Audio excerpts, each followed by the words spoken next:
നമ്മുടെ ചെറിയൊരു ഗ്രൈൻഡർ പോലത്തെ മിക്സിയാണ്. അത് എങ്ങനെയാണെന്ന് വെച്ച് കഴിഞ്ഞാൽ ഇത്രയും വലിപ്പമുള്ളൂ, നമ്മുടെ ഒരു കൈയുടെ അത്രയും വലിപ്പമുള്ളൂ സാധനം.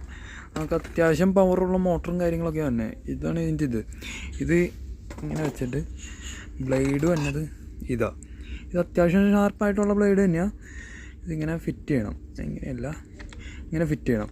ഇങ്ങനെ ഫിറ്റ് ചെയ്ത് കഴിഞ്ഞിട്ട് നമ്മുടെ കട്ട് ഫ്രൂട്ടോ എന്തെങ്കിലും ഇട്ടിട്ട് നമുക്ക് അരയ്ക്കാനുള്ള സംഭവം ഇട്ടിട്ട് ഇത് കറക്റ്റായിട്ട് ഇത് വയ്ക്കുക. കറക്റ്റായിട്ട് സെറ്റ് ചെയ്യണം. ഇറക്കി വെച്ചിട്ട് ഇവിടെ ചാർജിങ് പോർട്ടൊക്കെ ഉണ്ട്. ഇങ്ങനെ വെച്ച് കഴിഞ്ഞാൽ സാധനം കറങ്ങിക്കൊണ്ടിരിക്കുക, അപ്പോൾ അരഞ്ഞു കിട്ടും. ഇത് നമുക്ക് ചാർജ് ചെയ്ത് യൂസ് ചെയ്യാൻ പറ്റുന്ന ടൈപ്പാണ്. ഇത് ചാർജിങ് പോർട്ടും കാര്യങ്ങളുണ്ട്. അപ്പോൾ ഇതൊരു നല്ല പ്രൊഡക്റ്റാണ്. നമുക്കിപ്പോൾ എന്തെങ്കിലും ടൂർ പോകുമ്പോൾ കാര്യങ്ങളൊക്കെ ഉപയോഗിക്കാൻ പറ്റണം നല്ലൊരു പ്രൊഡക്റ്റാണ്. ആകെ വലിപ്പം തീരെ ഇല്ല, കുഞ്ഞൊരു പ്രൊഡക്റ്റാണ്. നമ്മുടെ ബാഗിലൊക്കെ ഇട്ട് കൊണ്ടുപോകാൻ പറ്റുന്ന ടൈപ്പാണ്. നല്ലൊരു സാധനമാണ്.